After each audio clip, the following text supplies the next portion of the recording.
আপনারা যারা সাইকেলে 780 হ্যান্ডেলবার ব্যবহার করেন তাদেরকে আজকে খুবই গুরুত্বপূর্ণ একটা তথ্য শেয়ার করব। এই যে দেখতে পাচ্ছেন আমি এখন আমার গুদাম ঘর থেকে এই হ্যান্ডেলটি বের করছি। এটা প্রায় আমি 1 থেকে 1.5 বছর আগে কিনে রেখে দিয়েছিলাম। ইমাম সাইকেল স্টোরে যখন প্রথমবারের মতন এই হ্যান্ডেলগুলো লঞ্চ হয় তখন কিন্তু আমি এটা কিনে নিয়েছিলাম। আর এটা হলো লুঞ্জির একটা হ্যান্ডেল। এটা লুঙ্গি না লুঞ্জি হয় আমি সঠিক জানি না। আপনারা যদি এটা সঠিক নাম জানেন তাহলে অবশ্যই কমেন্ট করে জানাবেন। তো এই হ্যান্ডেলবারটি কিন্তু বাজেটের মধ্যে খুবই স্ট্রং এবং স্টাইলিশ দেখতে একটা হ্যান্ডেলবার। আর প্রথম নজরেই আমার এই হ্যান্ডেলটা খুবই ভালো লেগেছিল, তাই আমি এটা কিনে নিয়েছিলাম। তো এই যে দেখতে পাচ্ছেন এটা হলো আমার হ্যান্ডেলবার। তো যারা 780 হ্যান্ডেলবার ব্যবহার করেন, যদি আপনি একজন স্টান্ট রাইডার হয়ে থাকেন তাহলে আমি আপনাকে সাজেস্ট করব যে আপনারা 750 বা 60 এর মধ্যে হ্যান্ডেলটি কাস্টমাইজ করে নেবেন। এর প্রধান কারণ হলো 750 বা 760 হ্যান্ডেলবারে কিন্তু ব্যালেন্সটা সব ধরনের স্টান্টের ক্ষেত্রে খুব ভালো পাওয়া যায়। আর আপনারা যাতে হ্যান্ডেলটি অ্যাডজাস্ট করতে পারেন সেজন্যই কিন্তু হ্যান্ডেলবারের উপরে এরকম নাম্বার দেয়া থাকে। তো আমি এর আগে যে হ্যান্ডেলবারটি ব্যবহার করতাম সেটা ছিল 780 হ্যান্ডেলবার, কিন্তু আমি সেটাকে কাস্টমাইজ করে 760 হ্যান্ডেলবার বানিয়েছিলাম। অনেকে 750 হ্যান্ডেল ব্যবহার করে স্টান্ট রাইডিং এর ক্ষেত্রে, যারা প্রফেশনাল স্টান্ট রাইডার, কিন্তু অনেকে আবার 780 হ্যান্ডেলবার ব্যবহার করে। তো আমি আপনাকে সাজেস্ট করব যে আপনার যে হ্যান্ডেলবারের যতটুকু ব্যালেন্স আপনারা সেভাবে কাস্টমাইজ করে নেবেন। স্টকে যে 780 হ্যান্ডেলবার থাকে আপনারা কখনোই ওইরকম ভাবে ব্যবহার করবেন না। তবে আপনার ব্যালেন্স যদি প্রথম থেকেই 780 এ ভালো থাকে তাহলে আপনারা এটা ব্যবহার করতে পারেন, আমার কিছুই বলার নেই। তো দেখতে পাচ্ছেন আমি হ্যান্ডেলবারটি কাটার জন্য এই হ্যাসকো ব্লেডটি ব্যবহার করব।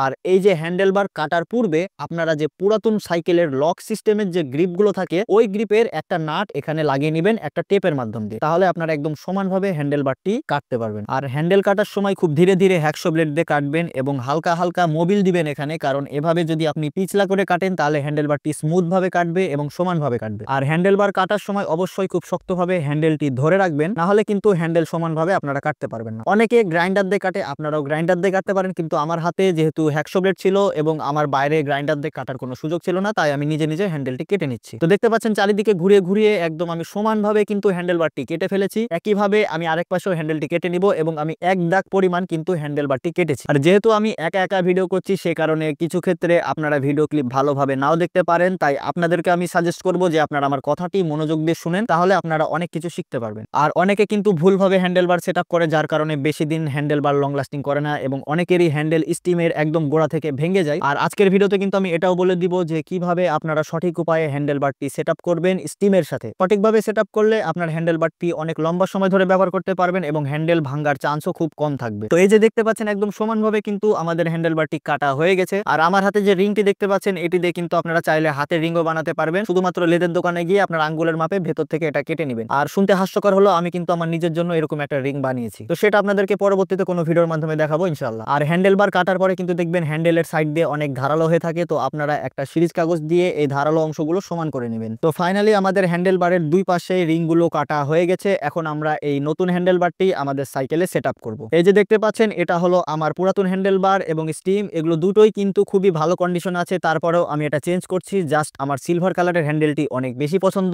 এবং অনেক দিন ধরে কিন্তু আমি হ্যান্ডেলবারটি ফেলে রেখেছিলাম, তাই আমি এই হ্যান্ডেলটি চেঞ্জ করছি। আর এই পুরাতন হ্যান্ডেল এবং স্টিমটি সেল হবে, আপনারা কেউ যদি নিতে চান তাহলে অবশ্যই আমার সাথে যোগাযোগ করবেন। তো আপনারা যদি হ্যান্ডেলবার এবং স্টিমটি কিনতে চান তাহলে একসাথে নিতে পারবেন। আপনারা আমাকে ফেসবুকে যোগাযোগ করবেন, যদি ফেসবুকে মেসেজের রিপ্লাই না পান তাহলে অবশ্যই আপনারা আমার ইনস্টাগ্রামে ফলো দিয়ে আমাকে মেসেজ দিবেন। ইনস্টাগ্রামে কিন্তু আমি সবসময় অ্যাক্টিভ থাকি। আর হ্যান্ডেলের সাথে কিন্তু আমি নতুন স্টিমও সাইকেলে ইনস্টল করব। এই যে দেখতে পাচ্ছেন এটা হলো ট্রুভাটিভের একটা স্টিম। এই স্টিমটি কিন্তু বর্তমানে আপনারা পাবেন না, কিন্তু এই স্টিম কিন্তু বাংলাদেশের অনেক টপ স্টান্ট রাইডাররা ব্যবহার করতো। আর এই স্টিমে অনেক ভালো ব্যালেন্স পাওয়া যায়। এটার ডিজাইনটা আমার কাছে খুব ভালো লেগেছিল এবং এটা মার্কেটে পাওয়া যায় না, তারপরে আমি একটু খুঁজে খুঁজে এই স্টিমটি ম্যানেজ করতে পেরেছি। আর এটা দেখতে পাচ্ছেন ব্লু কালার আছে, এটা যদি ব্ল্যাক কালার হতো তাহলে আরো বেশি ভালো হতো। আর এখন আমি আপনাদেরকে স্টিম লাগানোর সঠিক উপায়টি বলে দিব। এই যে দেখতে পাচ্ছেন স্টিমের নাটগুলোতে আপনারা হালকা হালকা গ্রিস দিয়ে রাখবেন। অনেকে এই নাটগুলোতে গ্রিস লাগায় না, যার কারণে পরবর্তীতে আপনি যখন স্টিমটি খুলতে যান তখন নাটের প্যাচগুলো কেটে যায় এবং আপনার সম্পূর্ণ স্টিমটি কিন্তু বাদ হয়ে যায়, তখন কিন্তু আপনাকে আবার নতুন স্টিম কিনতে হয়। তো যেহেতু এটা অনেক রেয়ার স্টিম তাই আমি খুব যত্ন সহকারে স্টিমটি ইনস্টল করছি। আর নাটগুলোতে কিন্তু খুব একটা বেশি গ্রিস লাগানোর প্রয়োজন হয় না, আপনারা হালকা হালকা শুধুমাত্র প্যাচের অংশে একটু গ্রিস লাগাই নেবেন। আর স্টিমে কিন্তু টোটাল 6টা নাট থাকে, আপনারা 6টা নাটে কিন্তু এই গ্রিসগুলো অ্যাপ্লাই করবেন। তো নতুন স্টিম এবং হ্যান্ডেল লাগানোর জন্য এখন আমরা পুরাতন হ্যান্ডেলবার এবং স্টিমটি খুলে ফেলবো। আর হ্যান্ডেল খোলার জন্য কিন্তু হ্যান্ডেলবারের সাথে যা যা লাগানো থাকে সবকিছু আপনাকে খুলে ফেলতে হবে, যেমন গ্রিপ, ব্রেক, শিফটার সবকিছু কিন্তু আপনাকে খুলে ফেলতে হবে। আর আমি যে ব্রেকটি লাগিয়েছি এখানে একটা সমস্যা হচ্ছে যে আপনি নাট খোলার পরে কিন্তু এই ব্রেকটি খুলতে পারবেন না। আমাদের যে বর্তমানে স্মার্টফোন গুলো রয়েছে এগুলো কিন্তু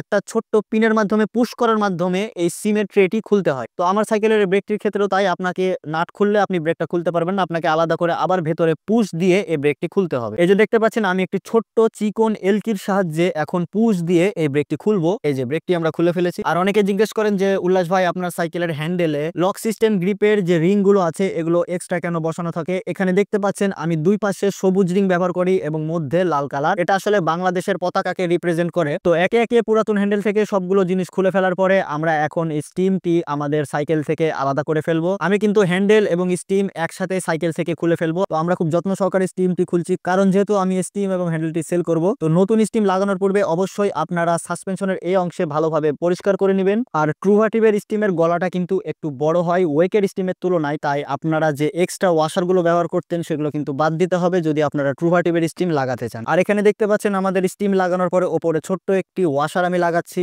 এর কারণ হলো এইভাবে যদি ওপর দিয়ে আপনারা একটা ওয়াশার লাগান তাহলে আপনার স্টিমটি অনেক স্ট্রং ভাবে আপনার সাইকেলে লেগে থাকবে। আর এখানে কিন্তু একটা বিষয় আছে, সেটা হলো যে স্টিমের সাথে যখন আপনারা হ্যান্ডেলটি অ্যাটাচ করবেন তখন আপনারা স্টিমের যে 4টা নাট আছে সেটা সব দিক থেকে সমানভাবে টাইট দিবেন। হ্যাঁ, এটা কিন্তু খুবই একটা ইম্পর্টেন্ট বিষয়, কারণ অনেকে ভুলভালভাবে নাটটা টাইট দেয় যার কারণে হ্যান্ডেলটি বাঁকা হয়ে থাকে। তারপরে চেষ্টা করা সত্ত্বেও কিন্তু হ্যান্ডেলটি সোজা হয় না এবং সেভাবেই কিন্তু অনেকে হ্যান্ডেলটি ব্যবহার করে। তো আপনারা সবাই সাইকেলের যে কোনো পার্টস ইনস্টল করার সময় একটু রিসার্চ করে নেবেন, তাহলে আপনাদের পার্টস খুব কম নষ্ট হবে। তো আমাদের যেহেতু নতুন হ্যান্ডেল বারটি ইনস্টল করা হয়ে গেছে, তাই আমরা যথাক্রমে আবার সাইকেলের ব্রেক, শিফটার, গ্রিপগুলো আবার পুনরায় আমাদের নতুন হ্যান্ডেলে ইনস্টল করে নিচ্ছি। আর এগুলো লাগানোর সময় আপনারা প্রতিটা নাট অল্প অল্প করে টাইট দিবেন, প্রথমেই বেশি টাইট দিবেন না, কারণ এগুলো অ্যাডজাস্ট করার প্রয়োজন রয়েছে। হ্যান্ডেলের সাথে যা যা ছিল সবগুলো লাগানোর পরে আপনারা সাইকেলের ওপর বসে এটা সুন্দরভাবে আপনার চোখের আন্দাজ মতো অ্যালাইন করে নেবেন। আর ট্রুভাটিভের স্টিমে কিন্তু একটা খুবই বিশেষত্ব রয়েছে, এই যে দেখতে পাচ্ছেন এই অংশে এই যে সাদা অংশটা আছে হ্যান্ডেলের এবং ট্রুভাটিভ স্টিমের যে মাঝের অংশটা, এটা আপনারা সমানভাবে মিলালে কিন্তু হ্যান্ডেলটি একদম মাঝ বরাবর অ্যালাইন হবে। এই সুবিধা কিন্তু সব স্টিমে থাকে না। তো দেখতে পাচ্ছেন আমি একদম মাঝ বরাবর সেন্টার করে আমার হ্যান্ডেল বারটি লাগিয়ে ফেললাম। আর হ্যান্ডেল লাগানোর পরে আপনারা প্রত্যেকটা নাট ভালোভাবে চেক করবেন যে সবগুলো নাট ঠিকভাবে টাইট হয়েছে কিনা। সবকিছু চেক করার পরে আপনার সাইকেলটি একদম রেডি। আর নতুন হ্যান্ডেল বার লাগানোর পরে এই হলো আমার সাইকেলের ফাইনাল আউটলুক। তো নতুন হ্যান্ডেল বার লাগানোর পরে আমার সাইকেলটি দেখতে কেমন লাগছে অবশ্যই সবাই কমেন্ট করে জানাবেন। তো দেখা হচ্ছে আপনাদের সাথে পরবর্তী কোনো ভিডিওতে। সবাই ভালো থাকবেন, সুস্থ থাকবেন। আল্লাহ হাফেজ। আসসালামু আলাইকুম ওয়া রাহমাতুল্লাহ।